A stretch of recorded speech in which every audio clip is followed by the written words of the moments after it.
தமிழக அரசியல் களத்தில் இப்போது ஒரு மிகப்பெரிய கூட்டணி மாற்றம் அரங்கேறப் போகிறதோ என்ற சந்தேகம் வலுத்துள்ளது. திமுகவின் மிக நீண்ட கால நட்பு கட்சியான இந்திய யூனியன் முஸ்லீம் லீக் தற்பொழுது அறிவாலயத்திற்கு அதிர்ச்சி கொடுக்கும் வகையில் ஒரு ரகசிய நகர்வை தொடங்கியிருக்கிறது. வரவிருக்கும் ஜூன் 20ஆம் தேதி நடைபெறவுள்ள அக்கட்சியின் பொதுக்குழு கூட்டத்தில் திமுக கூட்டணியிலிருந்து விலகுவது குறித்து ஒரு வரலாற்று சிறப்புமிக்க முடிவை எடுக்கப்படலாம் என்ற தகவல் அரசியல் வட்டாரங்களை அதிர வைத்திருக்கிறது. கடந்த சில நாட்களாக இந்த சலசலப்பு தமிழக அரசியலில் ஒரு புதிய திருப்பத்திற்கு வித்திட்டுள்ளது. இந்த விரிசலுக்கு முக்கிய காரணமாக பார்க்கப்படுவது அக்கட்சியின் தலைவர் காதர் மொய்தீன் அவர்கள் அண்மையில் தெரிவித்த சர்ச்சைக்குரிய கருத்துக்கள்தான். எடப்பாடி பழனிசாமி அல்லது தொல் திருமாவளவனை முதலமைச்சராக்கும் நோக்கில் திமுக செயல்பட்டதாக அவர் குறிப்பிட்டது திமுக மற்றும் IUML உறவில் ஏற்பட்டுள்ள ஆழமான விரிசலை பகிரங்கப்படுத்தியுள்ளது.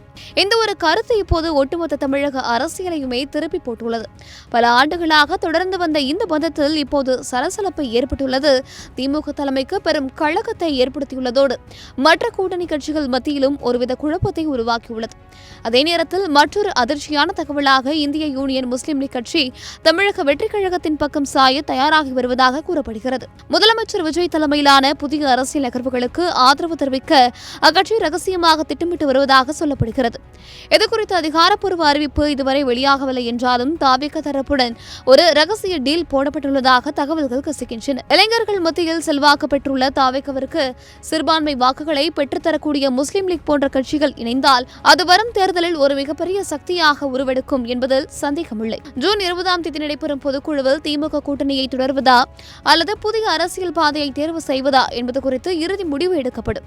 தமிழகத்தில் நிலவும் தற்போதைய சூழலில் ஒருபுறம் ஆளுங்கட்சியின் அசுர வளர்ச்சி, மறுபுறம் சிதறி வரும் பழைய கூட்டணிகள் என பார்க்கும்போது தமிழக அரசியல் களம் ஒரு புதிய திசையை நோக்கி பயணிப்பது தெளிவாகவே தெரிகிறது. அறிவாலயத்தின் அடுத்த கட்ட நகர்வு என்னவாக இருக்கும்? ஜூன் 20இல் ஒரு புதிய கூட்டணி உதயமாகுமா என்பதை தமிழகம் ஆவலோடு எதிர்பார்த்துக் கொண்டிருக்கிறது.